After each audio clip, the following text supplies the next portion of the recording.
हमारे YouTube channel कमल दूंगा। आज के डेली कॉम्बो है जो है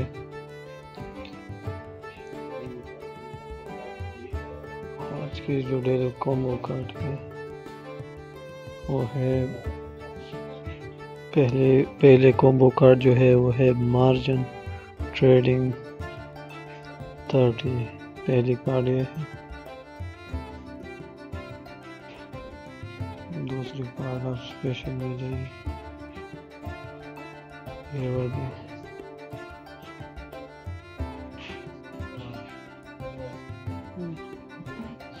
ये वाली सेमीफाइनल इंग्लैंड वर्सेस नीदरलैंड। ये रही दूसरी कार्ड।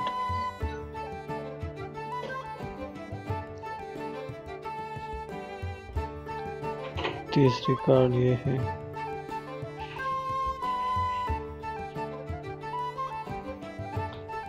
ये नहीं है।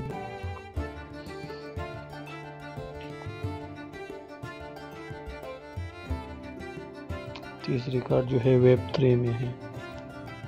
और एक ये वाली